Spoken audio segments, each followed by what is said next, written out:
Oh, we're recording. We're recording. We're recording. Hello, my name is Harry. And I'm Adam. And welcome to episode 5 of Trailer Trash Talk. Today we've got 3 more trailers for you. So get ready for CyberPunk 2077, The Punisher Season 2, and Spiderman Far From Home. Let's get into this. Will you two shut up?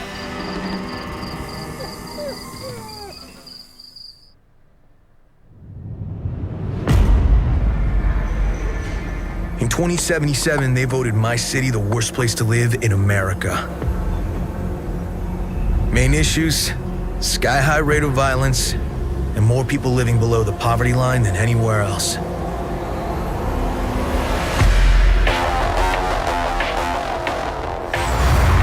Can't deny it, it's all true. But everybody still wants to live here.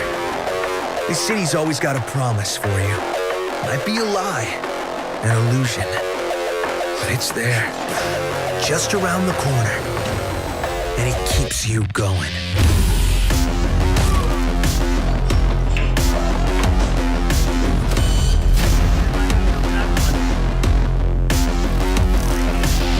It's a city of dreams, and I'm a big dreamer.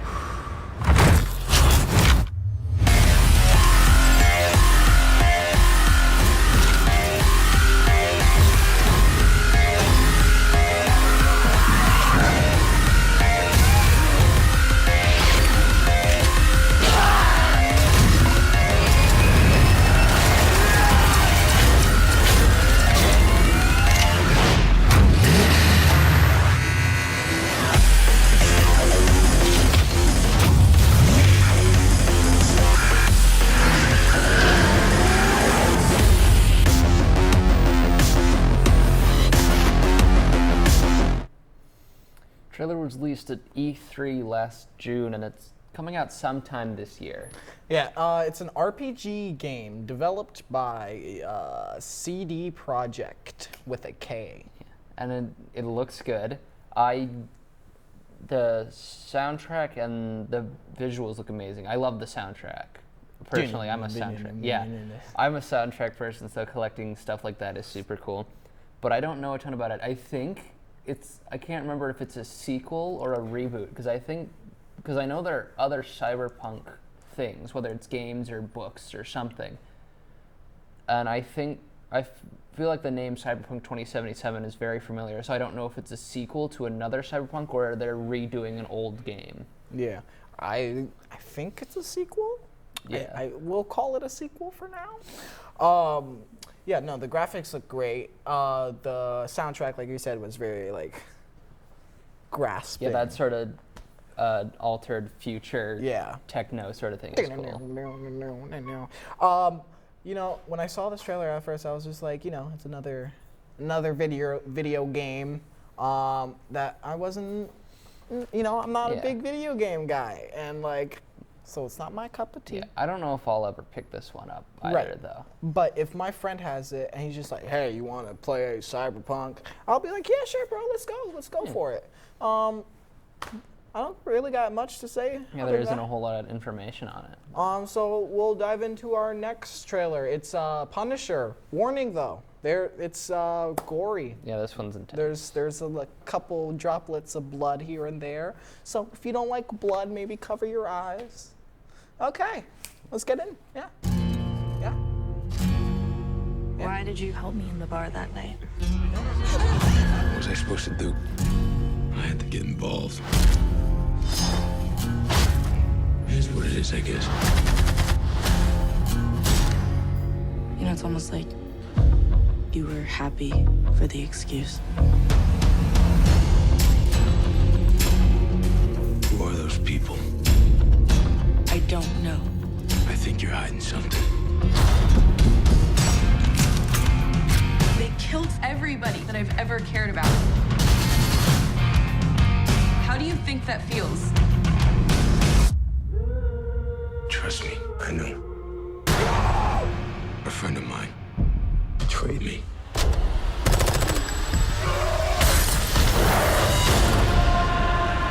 I dreamed about the Punisher every night. he thinks that he has the right to judge me. I want him to feel what I felt. We have a mutual acquaintance. I want Castle and the girl. Billy Russo's back. And he has an army.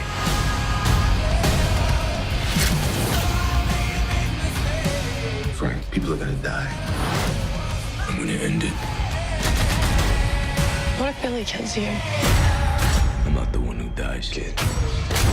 I'm the one who does the killing.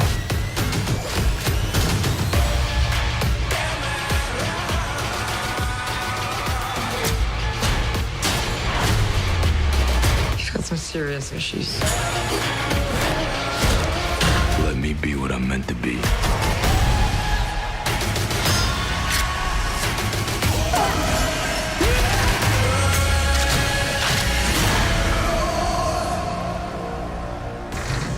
Go get something to eat. I'll need some money.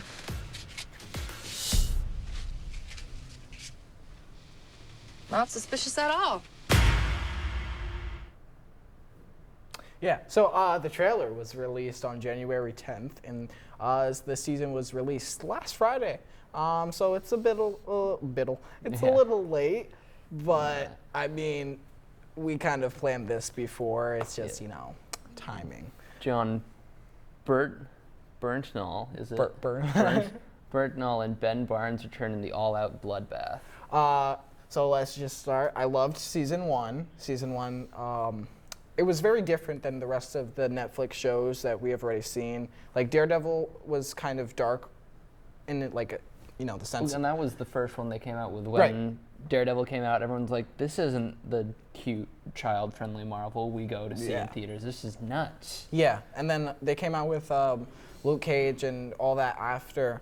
And then season 2 of Daredevil came out, and that's when John's adaptation of like the character, the Punisher, was introduced. And I was just like, yo, this guy's, you know, he's brutal. He doesn't care. And the actor fits it, too. Yeah, like when I saw that the guy, John, was playing it, I was very excited because I saw him in The Walking Dead. Yeah. And so I was a huge fan of the show, and I was very excited, but I didn't really know him individually as an actor. So I was kind of like, okay, we'll see how this goes. And then he shows up and starts killing people, and I'm just like, I'm convinced. Yeah, season 1 looked good. I haven't gotten around to watching it. I do love John. I also watched Walking Dead, and I hated his character. I hated Shane with a burning passion. But the actor, when I heard he was playing Frank Castle, I found that actor was perfect for who Frank Castle was and his backstory, like his family getting assimilated and him having to go on a rampage, because it's essentially who Shane was as well. He lost everything and went nuts. Yeah. But to see, instead of him being a jerk, being the good guy jerk. Yeah. Which is awesome. Yeah, no, this show was like different. It was like so dark and so bloody compared to the other ones. Like Blade. Iron Fist was more upbeat and happier. Luke Cage had more of like a serious kind of like swagger to it. And then there was Daredevil, which was just like dark. Yeah. But this one was like bloody. Like this was gruesome. Yeah, because he doesn't care if people live or die. He'll kill anyone that stands in his way. But yeah, and so like season 1 was just like brilliant. Like Ben Barnes, he was like an a-hole. Yeah. And I like a good one. Right, the good villain. Actor-wise, right? And then season 2, I've already seen like 9 episodes, I think. Out of 13. Right. And it's getting really, really good. Ben Barnes, he's kind of like taken, you know, he's doing really good. And it's just an interesting season. And the sad thing is, though, there's a good possibility this is going to get canceled. Yeah, like all the other ones. Season 3 has been confirmed, but it's going to get cut like season 3 of Daredevil was. Yeah. So, like, I don't know. I read this thing that said, like, John in an interview, he's like, if this show gets canceled, I'm fine with it. Like, it's out of my power, basically. And he was just saying how, like, there's nothing he can really do. And if it happens, it happens. And, like, I mean, I get you. but I don't want it to be canceled. Yeah. If they do cancel it, I hope they bring it back on a different, like maybe Disney's streaming service. Yeah. Because like it's Disney, but still it's kind of like this show is really, really dark. Yeah. So like, would they So we be don't willing know to what's put? gonna happen to it. Yeah, would they be willing to put this show Yeah. on it? We'll have to wait and see. Yeah, we'll have to wait and see. And if you haven't seen season 1, get on to that. And season 2 is already out, so go watch that. We got one more trailer for you guys, and this one's our personal favorite.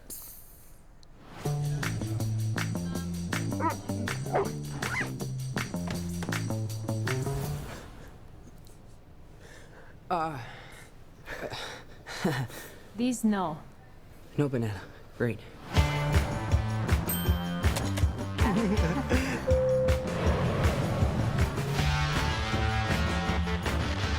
2 weeks in Europe. It's gonna be great. I'm just gonna enjoy my trip, hang out with MJ, be like really pretty. And therefore I have value? No, that's not what I meant. I'm messing with you. I think she really likes me. That's really nice. Really reminds me of when. So nice to finally meet you, Spider-Man. You're Nick Fury. Put some clothes on. Let's go for a ride. I think Nick Fury just hijacked our summer vacation. Awesome. You got gifts, Parker, but you have a job to do. Are you going to step up or not? You're all alone. Your friends are in trouble. What are you going to do about it?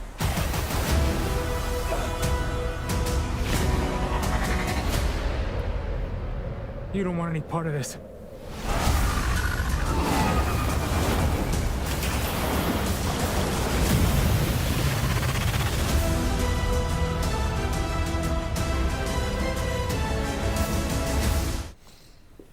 Trailer was finally released. We waited so long. They had confirmed that the trailer is coming out weekend after weekend, and it finally came out on January 15th, and it's coming to theaters June, which is like June, July, sometime. I read it wrong. And that's like right after Infinity War in May, or Endgame. Infinity War. Infinity War Part 2. Yeah, no, this is also directed, right? John Watts directed the first one? Yeah, this one, he returned for this one. Is he ignoring Infinity War? Yeah, everyone, like, it's pretty much known that they were going to bring Spider-Man back because the character was so fresh, but it kind of ruins the whole continuity. Right. Where they're like, well, we don't know what happens to him, we know he's okay, though. Yeah. Yeah, no, because Kevin Feige said, I think it was Kevin Feige? He said that this Far From Home takes place minutes after. Which is going to be really weird, because where does that mean Endgame ends? Right. It adds so many more questions. And I saw this thing that said that basically it's a separate, like, alternative universe, where in like the universe we saw was in Infinity War, which is and during the Infinity War, which is when the newer characters got wiped out and only like core Avengers remained. Yeah. And then there's another alternate universe where the newer ones survived and the like core Avengers were the ones. Half of the universe was snapped to. They're not. Right. So it's like a theory that this doesn't, like, it's on a different timeline universe, because like I heard about the time travel. I didn't hear about an alternate universe entirely. Yeah, because there's like no reference to Tony Stark in this. I think that I did notice that there was Happy, but no one was like, "Hey, Tony." And if you notice, the check that he was carrying in had Pepper Potts' name signed. Yes. So either this is a different universe where Tony is like dead, like been dead, or whatever, or this is the same universe, but Tony's still dead. Yeah, Pepper owns the company now. Yeah. So like, it's very interesting to see. For starters, Spider-Man's suits. He doesn't have the Iron Spider, which also maybe suggests it's in a different universe. Because he disappeared with it. Yeah. And so I think the theory said something about how, like, in this alternate universe, Spider-Man never got off the bus because That'd be interesting. they never got attacked or whatever because they switched it or whatever. I don't know. I'm interested to see what's going on. Jake Gyllenhaal's Mysterio, that I was As soon as he was confirmed for the character, I did research on the character. I'd seen Jake Gyllenhaal in a couple movies. I'm like, this is perfect. This is the only guy that can play Mysterio. And when I think it was a press conference in Brazil or whatever, he was just like, hey, yeah, no, so Spider-Man and Mysterio team up, you know, he's not the villain. And I was like... Which is super weird because when everyone heard that Mysterio was the villain for the next Spider-Man, everyone knew that the Sinister Six was coming and Mysterio is one of the leaders of the Sinister Six, other than Green Goblin and Doc Ock, neither of which are going to come back. But there's like these new villains that are like called the Elementals. And so what I'm thinking is that Mysterio is kind of like using his illusion thing to like make the Elementals and then defeat them, kind of like a... Because the character is an illusionist. He doesn't necessarily want to be the villain, but becomes the villain because he's so made fun of. So it reminds me of The Incredibles. Right. Because, you know, our boy... Yeah, it's making Syndrome made the villain to make himself look good. Yeah. Which makes sense for Mysterio's character. And so I think that that's going to play out for like probably the first 2 acts, and then the third act is going to be like, what's good, I'm actually a villain, and then blah, blah, blah. Which is going to be an amazing fight, because Vulture versus Spider-Man was that was crazy good, awesome. and this one is already like amplified like this. They're not even in New York neighborhoods anymore. Yeah. They're back in like Europe, they're Venice, in Italy whatever. And Paris and so it's just like, it takes it to a whole new level. And plus, Nick Fury is in here, question mark? I heard he was going to be in here, but to actually like see his character just pop up like that, like just confirmed it right away or whatever, like, hey, Nick Fury. So like, obviously something's going on because Spider-Man's back. And all the Nick new Fury's suits, back. where is he getting the funding for all the new suits if S.H.I.E.L.D. doesn't exist anymore? Right. So like, I don't know, this is messing with my mind. Yeah. It's either going to be like an alternate like universe, or like a different timeline or something, or I don't know, some witchcraft is going on here. I'm ready for it because I've been waiting for this movie. I love Spider-Man. Oh, Spider-Man Homecoming was great. One of the best movies of 2017, along with Wonder Woman. And like Tom Holland as Spider-Man, I think it's brilliant. He's the best. Like I hear like people say, like, oh, I don't like Tom Holland, and I'm like, why? Like he's like embodies Peter Parker and Spider-Man. He's young, like he's supposed to be. Yeah. He's sarcastic. He's funny, and he's kind of naive. Yeah, he's still a child. Yeah, which is so great. like he just embodies that perfectly, I think. And so just to see him return gives me hope. Yeah. You know, there's still good in the Marvel universe. Yeah. We haven't lost them all. I'm pumped for Mysterio, Nick Fury, Spidey team up, and everything looks awesome about it. But what the heck is going on? Because as far as we know that they're all coming back after the snap. Most people are going to come back. But Nick Fury coming back, what's up with that? Why are they in another country? Okay, I understand why Peter's in another country. He's on a school field trip. He's just having fun. But why is Mysterio there? He's clearly American. He clearly is based in New York. Yeah. Why is he all the way in another country? Yeah. So like, and what is Nick Fury doing and following Spider-Man? Yeah, it's just all of this is gonna make sense eventually, hopefully. Yeah. Just wait a couple of months; it'll all right itself. Another pointer. I have to say this real quick. Happy Hogan and Aunt May. I'm excited. So like that also kind of makes me think like maybe this is in a different timeline where Happy can score with Aunt May. I'm excited for that, honestly. That's going to be a lot of fun. And Peter and MJ. Yes. So there's a lot more romance in this film. Which is good because they lacked it in the first one. Yeah, which I didn't mind. They sort of poked fun at it. Yeah, I didn't mind that either. But like, because like most superhero movies have a little romance thing, so like it was kind of nice to see a thing where it wasn't focused on the romance. But this one seems to be a little bit more focused, which is not a problem. Yeah. It's just I hope that it's a big part of Spider-Man's timeline. Yeah, especially with MJ. Yeah, like MJ or Gwen Stacy, whoever, they're both a huge part of the Spider-Man universe. So like it's just I'm ready. Yeah, and I am still a little irritated that Tom Holland isn't getting a solo movie. Spider-Man Homecoming, it was with Iron Man. Now this one, he's got Nick Fury on his tail the entire thing. He need, like, for the third one, he needs to be just Spider-Man. No one helping him out, unless it's another Spider-Man character. Like Into the Spider-Verse live action. Yeah, that would be awesome. Now that's all the time we've got for today, guys. I am Harry. And I'm Adam. Join us next time on Trailer Trash Talk Episode 6.